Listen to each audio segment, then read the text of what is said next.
नमस्सर्वेभ्यः हरिः ओम दीर्घायुष्मान् भव स्त्रीभ्यः दीर्घसुमङ्गली भव कन्या स्त्रीभ्यः शीघ्रमेव विवाहप्राप्तिरस्तु सर्वव्याधिनिवारणप्राप्तिरस्तु सर्व ऐश्वर्यम् अभिवृद्धिर्भवतु सर्वमङ्गलानि भवन्तु तथास्तु. So I am continuing part 33 in English, Comparative Religions, Hinduism versus Christianity. So it has become the practice of the certain Indian missionaries, particularly Indian missionaries, and some foreign European missionary, English missionary, whom I was talking to earlier. Last 18 months I am in Europe. I was in Europe. And you see, Indian missionaries, I have heard them. Oh, see the West, how rich they are. They are rich because of Christianity. See how poor we are. They are referring to Indians. I was hearing some speech. And everything is because of Christianity. So if you become a Christian, if you follow Jesus, then you will be rich. You will have a very nice standard of living. Very strong argument for them. But my dear friends, I like to talk to those Christian missionaries. Go to Africa. Christianity was introduced 300 years back. That's what Desmond Tutu says. The missionaries came with their Bible in the hand and asked us to pray. We knelt down and prayed, and when we opened our eyes, we saw the Bible in our hands and our land in their hands. Our land in their hands and their Bible in our hands. That's a famous quotation. Out of 20 poor countries in the world, 19 are from Africa. And they all follow, mostly 90% of them in certain countries are Christians and certain Muslims are there. Who are all those states? Burgundy, if you take Malawi, Madagascar, if you take Congo, Niger, then if you take Mozambique, if you take Sudan, if you take Congo, Eritrea, Chad, Central African Republic is the second most poorest country in the world. And Burundi is the poorest in the world. If you take Sierra Leone, if you take Ghana, if you take Sudan, Tanzania, if you take Somalia, I can list off those countries. 19 are absolute poverty. Even today, following Christianity for the last 300 years. In Ghana, in certain portions, some villages are following Hinduism. They are better off. They worship, I have seen in YouTube, they are better off. They are happy. They chant. They do bhajans. See, it is not of any Krishna or Christ or individual thing. It is the method of a sect, how to worship. That we call as Hinduism or Christianity or Islam. How do you worship God? God is same. As I told you, quoted from the earlier verse from Rigveda, Akashat patitam toyam yada gacchati sagaram sarvadeva namaskaraha keshavam pratigacchati. Whatever God you, as rain falls, everything goes to the sea in various rivers. So whatever you want to be, everything goes to Keshava only, then the ultimate Paramatma only. That is very true. But it is what the method that I am emphasizing, and especially these Christian missionaries who say that because the West are very rich and because they follow Christianity and we follow Hinduism, so we are poor. No. So I have given you the example of Africa. In spite of following Christianity, they are very, very poor. Point number 2. Are the Chinese, the Mongolians following Christianity? China is supposed to be the richest country in the world now, growing. Japan, Koreans, Vietnam. Vietnam has removed their poverty. They are all total Buddhists. Eastern culture, Singapore, one of the richest. Are they following Christianity? Majority are Buddhists. The Eastern culture, the meditation, the worship with flowers, the worship with Aradhana, Dhupa Deepa Aradhana, Samarpayami, Aradhana, Kalpura, prostrations. Are they not well off? Well, India is getting well off because we are now following Hindu culture now the last 10 years. We are much more richer than what we were earlier. Earlier means during the invaders' rule. Therefore, now you come to Western nations, why they are rich. See, the entire wealth of West, the last 5 years is more than created in the last 10 years, is more than created in the last 50 years, is more than created in the last 100 years. When they were following Christianity, say 100 or 150 years, they were not as wealthy as they are today. And if you take Europe and if you take Americas, mostly everybody is from the Mongolian race, is from the Indian race also. Good contribution is being given by multiracial in USA. 400 years back, USA was not existing. Tribes like the Red Indians, the Mayans, the Aztecs, the Incas, all were the tribes there, both in the Americas, South and North Americas. Then America became rich in the last 100 or 150 years because of the revolution, not because they were worshipping or following Christianity. Accidentally, their names are Christian names. But I told you, this last 10 years, none of them go to church, especially the younger generation. I can tell with very blatant rule. I went to Europe, I went to every church, I went to Turin, I went to Vatican, I went to every Sian where Virgin Mother Church is there. 60% are not getting baptized of the younger generation. And of those baptized, the balance 30% do not go to church. So 90%, only 10% come to church. They are all elders. They come as a mode of worshipping God, not worshipping Christ. Worshipping God is a social function. Okay, now come to the wealth. So the entire Europeans who are now following or supposedly to follow Christianity, being referred by our Indian pastors, are not following Christianity. The entire Europe's wealth is being contributed by multiracial, multi-faith, even in Americas. And 100 years back, say for example 17th, 18th centuries, America or Europe was not rich. If you talk of Europeans, see, American culture is only 400 years old. European culture is 2000, 3000 years. I do agree. Come on, let us now talk from Constantine in Constantinople, Rome, who introduced Christianity. Nicaea or Nicaea, they say. Nicaea, N-I-C-A-E-A. Council of Nicaea or something. Nicaea, they call. Constantine introduced, met a council, called all the Christians. He converted to Christianity around 313 AD or something, and called everybody, and all the bishops came, and then that was what has happened. So, and he erected, because he saw some cross in the sky, and he won a battle over the next door, we call as Zamindar, or Zamindars, or some small princely kingdom. It's all something like if you take Chennai, there is an area called Mambalam, there is an area, all small places. It's a city. So Rome also was a city, and inside Rome also there are city kings, different kings of different races.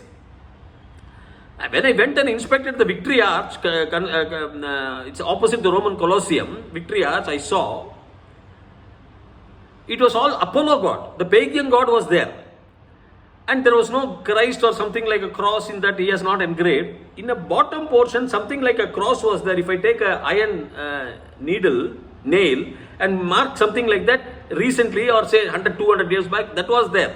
It was not of any architectural value, whereas the pagan gods were of there. The Victory of Arch, you can go and see. It's also been reported in YouTube, because I wanted to verify that YouTube, a researcher does those research. So I could not see, but anyhow, if you take the wealth of Rome, it did not increase. In fact, Rome fell. Alarici, a barbarian, invaded, looted Rome in 410 AD. The downfall of Roman Empire became systematic after Constantine converted himself to something called Christianity, he says. But that does not mean that Christianity has brought him down. But these Indian pastors would like to, because they want to enforce their method of worship and their method of culture on the superior, very old Indian civilization, and not knowing those Vedas or Upanishads, they blabber. Especially the Indian pastors. The European pastors were blabbering earlier, but after coming to know about the positivity in Hinduism, going through all those Rig Vedas, the Aranyakas, the Brahmanas, the Upanishads, the Sutras and all, they would, now it's getting translated. I think after Swami Vivekananda's period, Ramakrishna Mission has translated mostly, and we have been able to retrieve, and thanks to British also, they retrieved some what is known as the palm leaves, we call Talapatram in Sanskrit, we say palm leaves, written in Chanakya's time and all. They were found in 1908 or something near Benares, and all. Lots of being recovered now.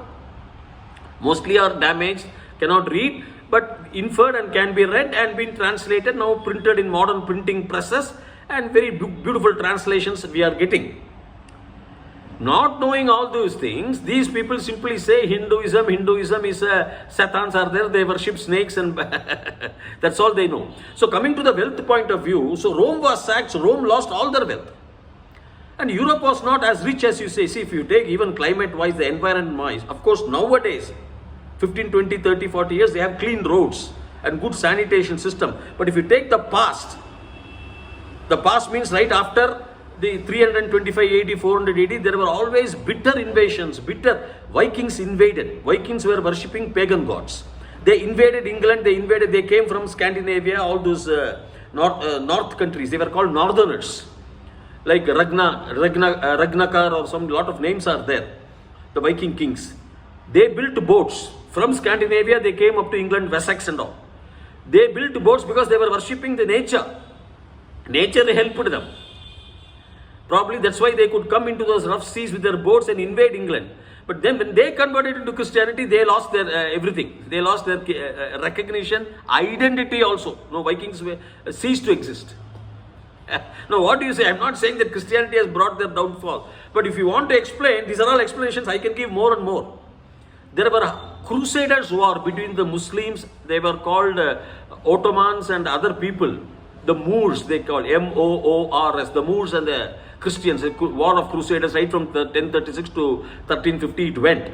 One invading the other, and finally Ottomans conquered Jerusalem around 1450 AD or something. They conquered around the 14th, 15th century. And that's why you find one of the biggest mosques in Jerusalem today. They established their territory in Turkey. That's why Turkey is a Muslim country. So there was a fight between there was always revolutions, there was himsa. Nothing called ahimsa, as I already told you. There was no wealth. In extreme cold, you cannot live. In extreme heat, you can live under a sheet trade or something. You may find some water and pour. But in extreme cold, I have lived in all those communities right from my 19th year. It is very difficult because even if you have to carry 5 kg of luggage on you with the fur coat and head caps and all, if some wind enters your nose and all, you will feel the chillness. It is very difficult in extreme cold for humans to live. So Europe is not as, or Americas is not as wealthy because of Christianity and all. These things are not acceptable. Americans became wealthy in 100 years not because of Christianity. They were Christians 300 years before that also, right from the 400th year. It's 15th, 16th century when Columbus went there and the people settled from Europe. But last 50 years they are very richer than, and the last 5 years are more richer than the last 50 years because of multi-faith technology. Lots of people including Indians work in NASA, work in most of the universities, Chinese, Japanese. So it is not because of Christianity. And mind you, if you come to India, India was the richest. Why? Because India had 12 months of agriculture. How many rivers? From Himalayas you take down to Kanyakumari. All fertile. Even the present Pakistan was India. Up to Baluchistan, up to Afghanistan, all were India. We had lot of rivers from Himalayas flowing in perennial. Probably some rivers in Himalaya, upper Himalayas may be frozen during winter, but down side, Rishikesh and down, Ganges and all, simply flowing. In south you have Kaveri and all, Godavari, Krishna, all flowing. We have the Vindhyas, the western side of India, all those western ranges, pouring rains, all spices. Arabs, the Jews, the Romans had come around 5th, 6th, 7th, 8th centuries to India to buy spices through land or something, through boats. After Vasco da Gama came, they came. And the point is, we lost all our wealth, most of the wealth in the last 1000 years back because of this invasion. The Turks came, the Lodis, established their kingdom. Then came the Mughals, then came the British. Bengal famine in 1932, I do not know who caused it, but there was a famine. It is not that because of a Christian rule we did not have famine. Bengal had the biggest famine, in spite of having 12 months agriculture. So there is something called positive energies, Rasi, we say luck. Luck is important, the Rasi is important. I told one of my Christian pastors, you install cross, who? Francis Xavier. Our downfall left, because cross is not a symbol for God. Even if you take Chiro in the palmistry, he will say, if you have any cross in your mounts, the Mount of Apollo, we have Lord Jupiter, the Mount of Jupiter, the Mount of Apollo, Mount of Mercury and all we have. Cross means it will bring violent death to you. That's what Chiro, the famous palmist who was living in America, he says. You can read Chiro's palmistry, I have gone through. Whereas if we have a sign of square on these mounts, Mount of Mercury, Mount of Jupiter, Mount of Apollo, Mount of Saturn and all, Mount of Moon, protection, nature's protection is there. That's what by law of averages probably they would have found out. I'm not saying scientifically it is right or wrong, but by the law of averages it is like that. So when cross was installed everywhere by this Francis Xavier, India had, because cross is a sign where many people had been crucified even before Christ era. It is a way Romans crucify people called criminals who are against the state, sedition. Even robber may not be crucified, he may be given some punishment, but they crucify, and as per BBC reports also, they leave the body to the vultures to be eaten. They don't even give a decent burial. That's how Julius Caesar and his friend Crassus, both were generals before Julius Caesar became a senator. They overran Spartacus' barbarians and captured 10,000 of them and were crucified from Rome outside 200 miles. Every 10 feet or 20 feet crosses were established, and these barbarians were crucified horribly. So in crucifixion, if you have a cross, the electrons, the dukkha, the electrons, see the electrons, if Mahatma Gandhi has been burned, cremated, his electrons are there, because as the body was burning, as I told you, these bodies give out those electrons. Electrons don't die, they change. So carbon or sulfur or even water, H2O, oxygen, hydrogen, elements can be there, and they coagulate, and they, just like your milk, if you have the top layer, it will coagulate. When it cools down, it coagulates and an energy enters in. So I may have the electron of Julius Caesar or Alexander or Mahatma Gandhi. We don't know. We don't know. So if you worship negativity as per the laws of universe, those electrons get attracted to you, thinking that you want them. So that's why in a cross, if you have installation of a cross anywhere, there are chances for dukkha electrons, sorrow electrons, it will go around just like a fly goes around dirt. Fly goes around sweet. Flies go around things they like. Insects, any insects. If you keep a sweet there, ants will come. They get attracted. This is very scientifically proven that matter cannot be created or destroyed. So that's why the laws of universe are there. That's why the positive thinking has come up now recently by psychologists. The laws of visualization, as I explained to you. So these things, if you put dukkha, dukkha will come. And in dukkha came to India also. Arab invasion, Mughals invasion, English invasion and all, they came. It's not that, though English did something good. I'm not saying totally they were there, but the sorrow is something which is very, very, very powerful. The laws of positivities. So I told my Christian friend, if you want to worship Christ, put a statue of Christ. Don't think I will not worship idol. Even a cross is an idol. If you want to say like that, a cross is an idol. Man hanging in a cross is an idol. You are showing disrespect to your own God. It's not the way to be shown. Do you, if your grandfather, great-grandfather died, do you show his coffin box or his dead body? As if he's dying to attract sympathy of your other generations? No. You show him positively as if he's a majestic man with a tilak applied or some garlanded. See, everything is based on positivity, happiness and the laws of visualization. Nobody wants sorrow in this world. Nobody wants. They can't afford to bear a sorrow, a dukkha. Because he died for you. All those things these Christian missionaries, European missionaries made in those days to earn and attract money. Because Rome, the church has to rule the kingdom, not the king. The church was having huge influence. Whether you take Henry Louis XIV or whether you take the King Charles or whoever it is. They are all guided by the church. They consult the church. And church are with these priests. And they want to have an upper hand, so they will bring a lot of stories. Nothing is factually true. Even March 20, I'm quoting Hindu report, and I went there, travesti in a church in Italy. 10 priests, as they were blessing, they died of corona. Fell dead, track dead. Lots of people, they say, if you go to Google, 200 people, lots of people die. And Rome, nobody knows. Nobody believes. Nobody believes, I would say 70-80% hide it. Nobody knows. Foreigners come to Vatican and see the church, and nobody even says like this. They hear his speech. I heard. I was there in Vatican. So the point is, it is not Christianity that has brought wealth. If you want to argue, I'll give more facts in a debate for 2 hours or 1 hour. I got lots of facts. It is the intelligence of the people, the race, everything counts. If the Africans are poor because racially they are not able to make the money or they do not have the dynamism, whereas a Caucasian race or a Mongolian race has, and a mixed race like we also have. It is not, but we in India, we are so truthful that we were following ahimsa. We never wanted to create destructive weapons. We never wanted to have a fire gun or something. We know how to light a fire, but we used it for a yaga, to pray. Not to put powder in, make it as a powder and create a gunpowder and shoot the other man dead. Because we never believed, because everywhere it has been established by our laws, it is a law of ahimsa. We have clearly established that. Therefore, to tell that because of all these things, the West, you see, West means if I want to call of poverty, I will point out Africa's extreme poverty. 20 out of 20 poor countries in the world, 19 are from Africa, and they are all following Christianity, 80 or 75 or 80%. So my dear friends, let this not be a tool of an argument, imposing Christianity on our fellow Hindus, especially people who are below the power line. It's because of your prarabdha karma.